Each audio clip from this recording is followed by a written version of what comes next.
I think I just discovered the secrets of the biggest mystery in all of One Piece, and that's the true identity of Joyboy. For years, we have been theorizing how Joyboy is connected to the entire world, as when we witness the biggest moments in all of One Piece, Joyboy's name is mentioned. There's the promise to Fishman Island, the Gear 5 reveal with Luffy versus Kaido, and even when Roger found the One Piece itself. Joyboy is tied to it all, but the question still remains, who in the hell is Joyboy? How is he so significant to the story when he's only been directly mentioned a small number of times in the story anyways? Well, this theory dives into all of those thoughts as it answers three main questions. Who was Joyboy, and what was his role in the Void Century, and what were his abilities and unique powers? So be sure to stay till the end of this video as we dive into every aspect of Joyboy, and this theory will make you look at One Piece in a whole new light for the rest of the series. Now, there's many Joyboy theories in the One Piece community, and a lot of them have one central idea, and it ties greatly with the Ancient Kingdom. The main idea is that Joyboy used to be the former king of the Ancient Kingdom, or had some kind of position of power, which was then taken over by Imu, who led the 20 kingdoms that wanted to usurp the Ancient Kingdom, blah blah blah blah. And let me tell you, according to what you're about to see, that is all 100%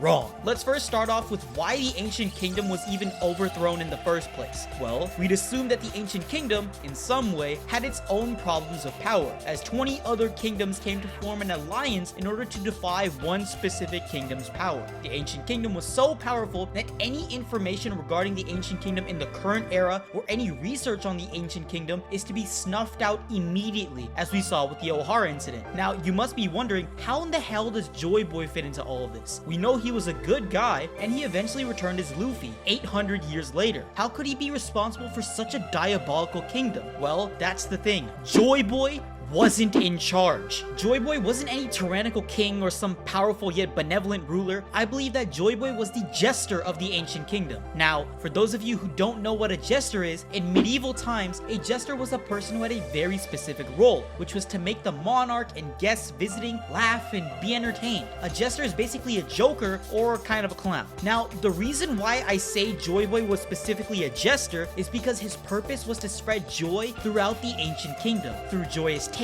and adventures. And speaking of adventures, ladies and gentlemen, I would like to point towards our first piece of evidence. Well, kind of evidence, but still, it works. The final island itself, Laugh Tale. Roger himself said it was a tale full of laughs once he heard Joyboy's story and what happened in the Void Century, and proceeds to call the island Laugh Tale. Now, wouldn't it be interesting that Joyboy is able to achieve his goal if people find Laugh Tale? He knew that he wouldn't be able to survive forever, and in order to continue his job as a jester and making the world laugh, he spun an amazing tale based on a true story, the story of the Void Century. And by putting this story on Laugh Tale, those who are worthy enough and can conquer the sea can find this jestful story, and Joyboy's passion carries on past his original life. Now, with Joyboy being a jester in the Ancient Kingdom, this actually solves a lot of mysteries, including one major point. Why did the 20 kingdoms during the Void Century try to overthrow the original Ancient Kingdom? Why were they so scared of that kingdom to the point where they had to try to erase every single piece of history or any type of lineage involved with it? Well, with this theory on Joyboy being a jester, we inch closer to the truth. About a year ago, I put out a theory on what I thought was the Ancient Kingdom, and it still feels quite prevalent to this day. This theory was the idea of how the Ancient Kingdom was a kingdom of pirates, and that the true name of the Ancient Kingdom was 𝙲𝚘𝚙𝚎, based on the real-life pirate colony myth that has lasted for centuries. If you guys want to check out that video in more detail, I'll leave a link in the description for you guys. But the main idea to take away from 𝙲𝚘𝚎𝚎 is that it was a kingdom of pirates. Now, in One Piece, the most fluid position in the world is that of a pirate, and being a pirate means many different things to many different people. But in the grand scheme of things, the one position that trumps any other pirate, no matter what their philosophies on piracy would be, is the king of all pirates. Now, granted, we were actually lucky to have someone like Roger in our timeline to spark interest in the world and create the golden age of pirates, but his message wasn't that of a conqueror, but more so an adventurer, and this detail is extremely important. I believe that the Ancient Kingdom had their own king of the pirates, but he wasn't as positive and cheerful as Roger. This original pirate king truly sought chaos, and with that, struck fear into the hearts of kingdoms across the entire world. But in order to bring a balance to all the chaos, we have someone who brings in a spark of joy amongst the masses, as it was his job to do so. This is the true origin of Joyboy. Now then, let's let's dive even deeper, and you guys might want to put on your tinfoil hats because this theory digs extremely deep. So obviously, with Joyboy being a jester in Libertalia, he had the task of figuring out how to spread joy in the easiest way possible. It had to be a method that makes the tale easily spreadable and extremely fun to listen to. So what did Joyboy think of as a solution? A song. And if you guys are starting to catch my drift, you'll see where I'm going with this soon enough. During the medieval times in our world, jesters have always been seen to tell their comedic tales through specific mannerisms. One of the more popular forms of storytelling was through song and dance, with the occasional instrument being played as well. Now, what I'm about to show you is one of the many reasons why I believe Joyboy had to be a jester of the ancient kingdom. In Japanese history, jesters in the 13th century were known as taikomochi, which means drum bearer. I'll repeat that for those of you who didn't hear me the first time. Drum bearer. Now, let's relate that to One Piece, shall we? With Joyboy's return in Wano, what did 𝙬𝚘𝚙𝚒𝚑𝚝 specifically say? Oh wait, that's right, 𝙬𝚘𝚙𝚒𝚑𝚝 mentioned the drums of liberation. Now, I'll let y'all make the links, but there are plenty of connections that are able to show how drums are huge pieces of symbolism in One Piece, and symbols for the ancient kingdom as well, more specifically, the taiko drums. Alright, now let's move back to Joyboy's tales and how he was able to spread these funny stories to the whole world. What if I told you that Oda has already foreshadowed Joyboy's tales, and we've seen it in the Yonko saga? Let me explain. Back in the Void Century, I believe that Joyboy had one central figure that he used to tell his stories. This central figure is like a hero for the whole world, someone who brings warmth to people's hearts as soon as he's mentioned, and this hero would be none other than Sun God Nika. Wait a minute, Prince, this doesn't make any sense. Wouldn't Sun God Nika and Joyboy be the same person? Well, not really, and let me break down exactly why I think that's the case. You see, I believe that Joyboy used some inspiration to create his own hero, and this inspiration would be a pirate hero that was already helping people in the Void Century. Now, this hero had his own set of powers, and it came from a devil fruit. That devil fruit would end up being the 𝙗𝚗𝚗 no Mi. I can tell some of you are already connecting the dots, but we'll dive even more into the current day later on. But yes, I do believe that Joyboy's inspiration for a hero was the man who had the 𝙗𝚗𝚗 no Mi during the Void Century. So, as he found his central figure for every story, Joyboy started to tell tales and sing songs about Sun God Nika, and these songs would spread all around the world, bringing happiness and joy to anyone who heard them. In fact, in order to become even more like a jester, like a clown, Joyboy created an entire circus where people could hear these funny stories and adventures of Sun God Nika. Now, with this traveling circus came the stereotypical aspects any circus would have, including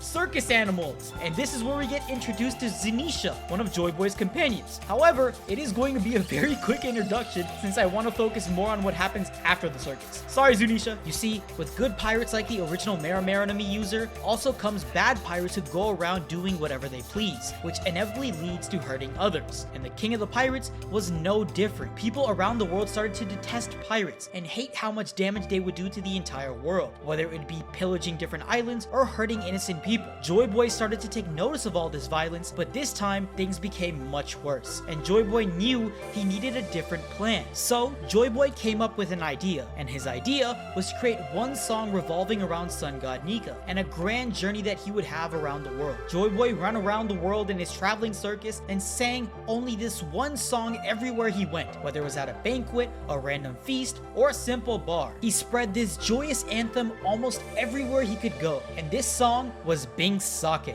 Joyboy used 𝙬𝚘𝚙𝚑𝚝 as a promise to make things better again, so that all people all over the world wouldn't have to worry about the misconduct of certain pirates and that they could enjoy their life. However, that promise couldn't be kept, and horrible pirates truly reigned supreme in the late era of the Void Century. With this, people all over the world wished and dreamed that they could be saved. They wished that someone could end their suffering, their constant state of fear that pirates would destroy the world, and they wished that someone strong yet kind could save the whole world for them. Someone like Sun God Nika, the legendary hero that Joyboy told miraculous tales of. And just like that, with the wishes of everyone around the world being answered and everyone singing 𝙬𝚘𝚙𝚑𝚝 as a way to stay happy in this dark age of piracy, the 𝙬𝚘𝚙𝚑𝚝 no Mi model Sun God Nika was born. And this devil fruit did something so unique, so bizarre, that it was eventually labeled as the most ridiculous power in the world. The fruit ended up containing crazy and wacky abilities that made absolutely no sense, but they were extremely comedic and hilarious, just like Joyboy's original tales. But even with the creation of something so radiant, Joyboy wasn't strong enough to shed brightness onto those dark times, and the age of piracy spiraled out of control. So much so that the other kingdoms around the world eventually created an alliance to help finally destroy what was truly the most chaotic age of piracy until now. Now, let's head back to the present day, where there's a lot of things we need to expand on and how we can see the new forms of the previous idols of the Void Century, from Joyboy the Jester, Sun God Nika, and the use of the Nika no Mi. But rather than there being 2 figures for those symbols in the past, there are 4 main figures for those symbols in the present. For starters, let's begin with the 𝚘𝚘𝚘𝚘 no Mi. It's quite curious that out of all the fruits in the entire world, the fruit that both of Luffy's brothers get is the 𝚘𝚘𝚘𝚘 no Mi. What's even funnier is that both brothers have crazy details about themselves that can be seen like a sun god, almost as if they are acting like the original 𝚘𝚘𝚘𝚘 no Mi user, and that the will of the user was passed down through the fruit itself, from the original user all the way down to Ace, and then Ace's will moving down to Sabo. If you guys want more of a breakdown on this specific theory, because I have a huge theory on this one, you can check out a video where I break down the 𝚘𝚘𝚘𝚘 no Mi and the awakenings of devil fruits in general, so I'll leave a link in the description for you guys. Well, now that we covered the first figure in the present era, which was Sun God Nika, let's move to the next figure, and this is also going to be split into 2 people because this is absolutely nuts. So when it comes to the next symbol of the Void Century, which is Joyboy, I think it's pretty obvious who the first figure is, and that's Luffy. I mean, he was able to awaken the devil fruit that eluded the world government for years, and was able to combine his unique will with his insane power, which thus enabled him to get Gear 5 in the first place and become Joyboy. But now, let's move to the second figure who's related to the whole symbolism of Joyboy, and that's none other than the pink mamba, Koby. Wait, hold up, Prince. You're saying that Koby is a figure that is similar to Joyboy? Bro, you must be trolling, because that doesn't even make any sense. Yo, this is so stupid. Alright, now everyone, relax for just a second, because there's a lot of context that is needed when it comes to explaining how Koby is another figure for the current day when it comes to symbolizing Joyboy. Remember how I said that Joyboy's tails could be seen in the current day as well? Well, look no further to one of the most famous comic strips in the world of One Piece, and that's the story of Sora, the Warrior of the Sea. This is a fictional story about how a marine hero who can apparently walk on water and go across the entire world teams up with a transforming robot and a pet seagull. In his battles, he goes up against the evil 𝙲𝚘𝚙𝚎 and is able to constantly save the day, even going up against extremely tough enemies. Now, what's even more interesting is that when we look back at all the different descriptions of this whole story, we see some interesting connections, like how the story was created by exploiting true narratives within the Navy, and it was seen as propaganda. In chapter 825, we can vividly see Vito talking about this, and how he's not even fascinated by Sora, but by the evil 𝙲𝚘𝚙𝚎. He's always cheered for the bad guys, which is something quite strange. But then again, he is a pirate. Now, what if I were to tell you that Sora was actually Joyboy? You see, the tales of a warrior of the sea going around and trying to fight an evil army does sound familiar, and all these tales of his adventures being neatly placed into a comic book is too on the nose, since Luffy's Gear 5 powers literally resemble that of a comic book hero. So, in order to spark many generations of trust within the new system, the world government created the stories of Sora the Sea Warrior as a mirrored version of Joyboy's actual tales, in order to spread more propaganda to people all over the world, so that they're able to trust in the Navy, even though there are still some pirates like Vito who are more infatuated with 𝙲𝚘𝚙𝚎, who are supposed to represent the enemies of the world government, which in this case would be pirates. Now, I'm sure you're wondering, what the hell does Koby have to do with all of this? Well, it's simple really. I believe that Koby will become the mirrored version of Joyboy, which is Sora. As the future hero of the Marines, Koby has a huge potential to live up to. Not to mention, he's been trained by the current hero of the Marines in Garp, and has earned the respect of the future king of the pirates in Luffy, who is also the current era's Joyboy. And honestly, it would be quite ironic, because if Koby and Luffy were able to team up in the final saga to take down corruption in the world government, the system would fall to the hands of 2 Joyboys, the one that they feared since the very beginning, and the one that they try to fabricate themselves for their own benefit. Okay, quick side note before we dive into the final symbol, but I just wanted to show you guys something that I stumbled upon while recording this video. And if you go back to the famous Gear 5 foreshadowing panel in Skypiea, where Luffy's doing the special pose, you can see that Usopp is right behind him playing the drums, and he's literally being a drum bearer.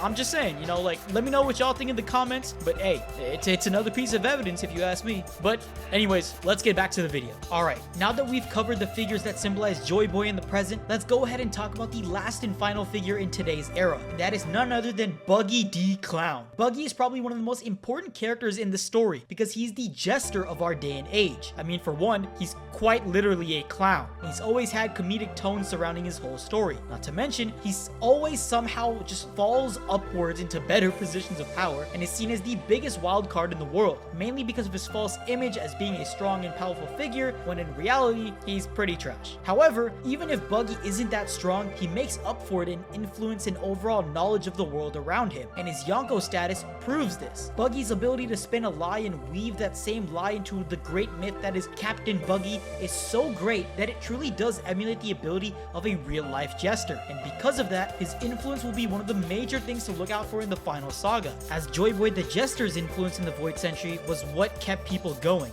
as a beacon of hope. After covering all the main figures in the current day and age, if you stack them up and see the different sides that they represent, you get a flash of what happened in the Void Century. We have the original Mera no user, who is a hero in the Dark Ages that saved the lives of many and stood up against the corrupt regime of the past, and now we see that exact same image in Sabo, who is seen as the Flame Emperor and the true symbol of the revolution against the world government. We then have the jester of the world in Buggy, who brings his influence and followers of people that sway across the entire world through his falsely humorous tales of conquest. And then we have Joyboy, who was once only one person who had the role of a jester, but now with the 𝙲𝚘𝚙𝚅 𝚤 model sun god Nika is able to combine both the power of the original sun god and the freedom of Joyboy. The world government tried creating their own Joyboy and Sora, but they created their own downfall, as a true warrior of the Navy would go against the corruption that the world government represents, and this warrior is none other than Kobe, the hero of the Marines. And finally, we have Monkey D. Luffy, the man who wants to be the most free person in the world, and thus shares the will of his fruit, which he was able to awaken, because Luffy was not only searching for freedom, but he was also strong enough to liberate others, and thus he became the warrior of liberation. All four of these figures represent the main factions that oppose the world government in today's day and age, and after 800 years of tyranny, I seriously don't see how Joyboy can lose.